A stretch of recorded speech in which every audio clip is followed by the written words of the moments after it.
Fala moçada, tudo certo? Então, nono ano, vamos continuar o nosso estudo, só que agora de uma outra forma, né? Vou começar a postar vídeos com vocês para darmos continuidade à nossa apostila. Eu ainda estou trabalhando a primeira apostila, capítulo 3 agora, beleza? Formação dos povos europeus. Eu vou trabalhar agora as influências da cultura europeia, que vai da página 258 até a página 266, beleza? Então vamos comigo lá, galera, passo a passo aqui. Qualquer dúvida, só me procurar. Fechou? Então vamos lá. Primeiramente, galerinha, a Europa, ela hoje é vista como uma referência no modelo de civilização. Por que ela é uma referência? Porque nós temos territórios com grandes modelos culturais, sociais e econômicos que podem ser seguidos. Por isso, hoje, nós, como sociedade, tentamos nos inspirar naquilo que deu certo na Europa. Beleza? Olha aqui que interessante. Clássicos da arte, filosofia, religião e literatura têm suas bases na cultura europeia. Ou seja, a Europa é um berço cultural. Lembram no conteúdo passado, quando a gente analisou a Europa em dois viés, no viés cultural, econômico e social e no viés geológico? Geologicamente falando, a Europa não é continente, porque ela está ligada à Ásia. Ela forma a Eurásia, ela seria uma grande península do continente asiático. Já do ponto de vista social, cultural e econômico, a Europa é um continente por quê? Porque ela tem as suas especificidades que se diferem dos demais continentes. E quando a gente fala em especificidades, nós estamos nos referindo a isso daqui. Clássicos da arte, por exemplo, a pintura mais famosa do mundo, da Mona Lisa, foi feita na Europa. A religião o cristianismo, que é uma das religiões mais difundidas do mundo, aonde que ela se difundiu? Na Europa, através do Império Romano. Por isso que nós vamos analisar as características do continente europeu. Mas, para nós compreendermos as influências da Europa no mundo, nós temos que entender como ela foi difundida, como ela se espalhou por todos os continentes. Vamos lá, galera! Aqui nós temos dois exemplos de como a cultura europeia foi difundida pelo mundo. Nessa parte aqui, né, nesse ladinho aqui, no meu lado esquerdo, nós temos o quê? A Praça de São Pedro, que é o local da sede da Igreja Apostólica Romana, Católica Apostólica Romana. E do lado direito, aqui, nós temos a pintura de Mona Lisa, efetuada por Da Vinci, que é referência como obra de perfeição artística. Vamos lá, seguindo. Galera, vamos falando então das bases filosóficas gregas. Na Grécia antiga surgiu uma prática de reflexão e pensamento. Hoje ela ficou conhecida como filosofia. Inclusive seus conceitos políticos e leis morais e éticas são difundidos até os dias de hoje. Ou seja, nós ainda em nossa sociedade usamos os pensamentos filosóficos para nos guiarmos através de leis, éticas e cidadania como um todo.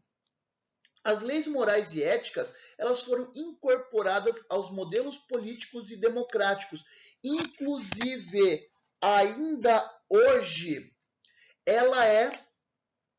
elas são utilizadas em quase todos os países que estão incorporados a modelos democráticos.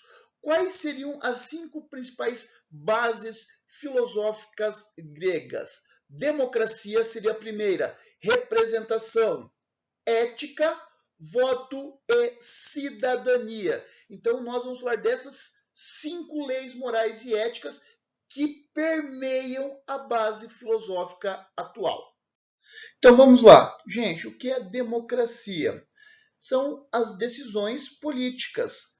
Elas devem ser tomadas pelo povo. O governo sempre deve se basear nas decisões do povo. Por quê? O governo nada mais é do que um representante da população. Por isso, a segunda lei é a representação.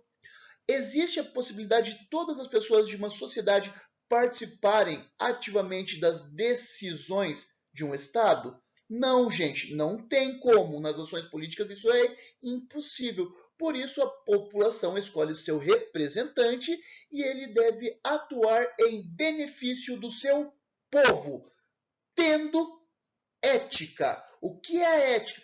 É conjunto de preceitos e comportamentos que regem a conduta do indivíduo ou de uma sociedade.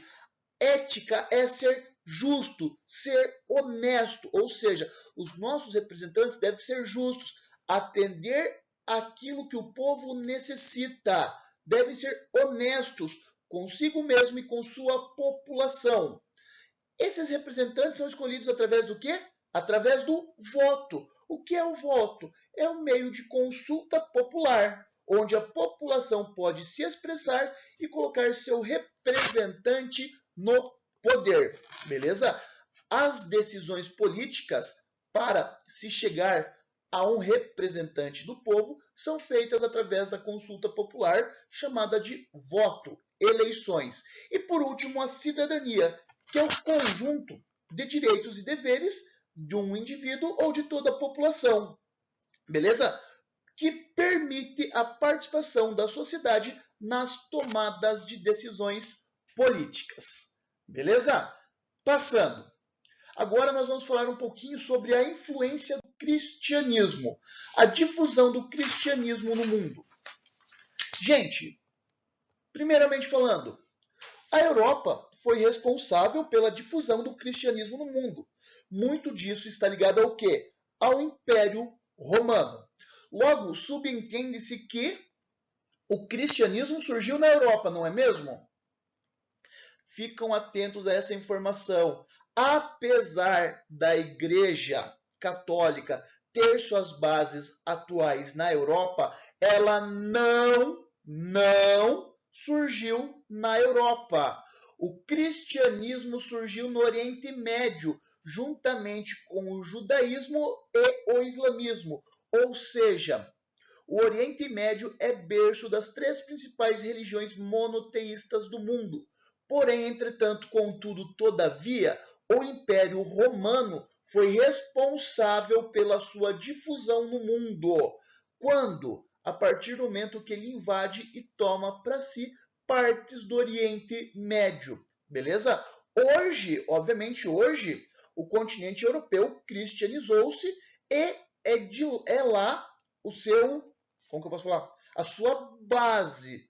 Porém, ela nasceu no Oriente Médio, ok? Agora, vamos falar um pouquinho sobre o desenvolvimento científico para passar para o período expansionista da Europa. Desenvolvimento científico, meus queridos. Atualmente, todo o conhecimento transmitido no mundo ocidental, ele é originado do método científico. E esse método científico, ele funciona de que forma?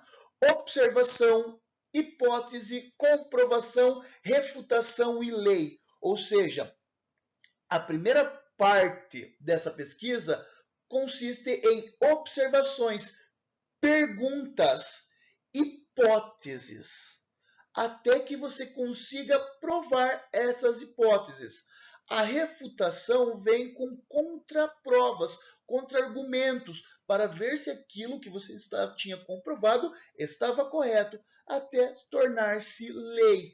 Uma característica do desenvolvimento científico aqui no mundo ocidental é a divisão do conhecimento em grandes campos e áreas específicas.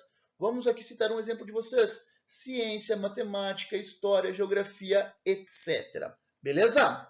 E agora, moçada, vamos falar sobre a disseminação da cultura europeia no mundo ocidental. Obviamente, a cultura europeia ela foi difundida pelo seu modelo expansionista. O que seria o seu modelo expansionista? Esse modelo expansionista, meus queridos, ele ocorreu sobretudo após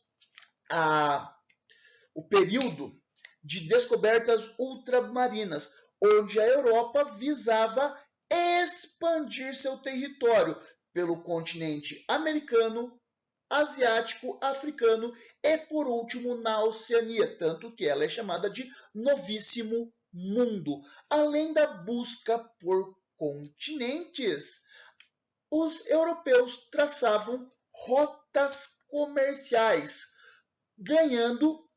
juntando cada vez mais riqueza através desse seu modelo exploratório. Países como Portugal, Espanha, Inglaterra e França desenvolveram verdadeiros impérios, ou seja, eles dominaram áreas que extrapolaram os seus limites fronteiriços atuais. Então, a partir de agora, nós vamos ver como foi a ocorrência, como se formou o Império Português, Espanhol, Inglês e Francês. Fechou?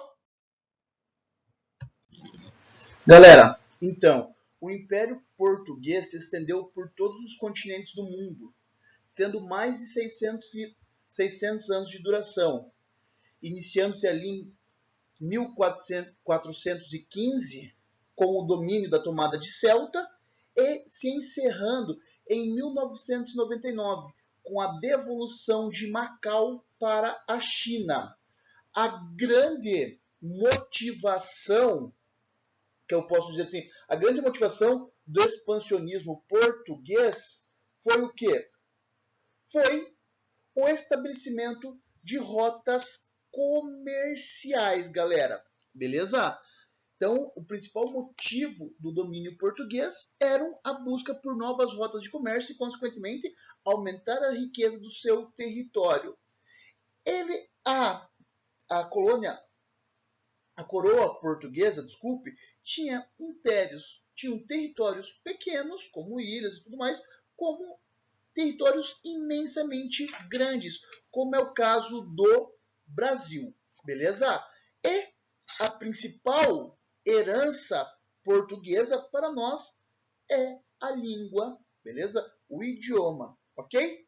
Seguindo, agora vamos falar um pouquinho sobre o Império Espanhol. Aqui, o Império Espanhol, galera, também foi um império intensamente grande, estendendo-se por várias partes do globo, beleza? Porém, sua principal característica está na influência do continente americano. Diferentemente do Império Português, a Espanha tinha o poder mais descentralizado. Por isso que, quando ocorreu o processo de independência aqui no continente americano, esse Império Espanhol foi mais fragmentado. Outra característica interessante do Império Português é estima-se que quase 2 milhões de espanhóis vieram para o continente americano entre 1492 até 1824, trazendo consigo características como culturais, principalmente língua e a religião católica. Tanto é que, devido a essa colonização em massa do continente americano, a língua espanhola é a terceira língua mais falada do mundo. Posteriormente ao Império Espanhol, vamos falar um pouquinho do Império Britânico. Galera, a colonização, o processo de expansão do Império Britânico, ele foi um pouquinho mais atrasado em relação às potências ibéricas. Porém, no seu auge, no início do século XX, o Império Britânico tinha cerca de 25% de todas as terras do mundo, com mais de 450 milhões de pessoas. A colonização inglesa, principalmente na América, se dava através de colônias de povoamento, onde o objetivo principal era marcar sua influência econômica e social. Ou seja, além de influenciar economicamente nas suas regiões, queria impor sua cultura. Por isso que a língua inglesa é a segunda língua mais falada do mundo, herança do processo de colonização britânico. Beleza? E por último, e não menos importante, vamos falar do Império Francês. A França também teve seu domínio máximo de territórios ultramarinos no final do século XIX e início do século XX. Porém, além da influência econômica, os franceses colocavam em suas colônias um caráter civilizatório. O que seria um caráter civilizatório? Ou seja, eles tentavam implantar um modelo de educação francesa. Ou seja, as pessoas que dominavam a língua francesa eram consideradas refinadas e com boa educação. A França também perde seus territórios pós-Segunda Guerra Mundial, com o enfraquecimento da Europa e a ascensão de processos de independência na África e na Ásia. Porém, até os dias de hoje, as antigas colônias francesas ainda são muito dependentes do Império Francês, ou seja, a atual França. Fechou, meus queridos? Lembrando aqui, calma aí. Atualmente, devido a esse processo intenso de colonialismo, a cultura europeia está difundida em várias partes do mundo, modificando padrões culturais até então intocáveis. Beleza? E também a Europa promoveu uma disseminação do conhecimento científico, sendo que os padrões europeus começaram a ser aceitos em várias partes do mundo. Por hoje é isso, meus queridos. Valeu, beijos!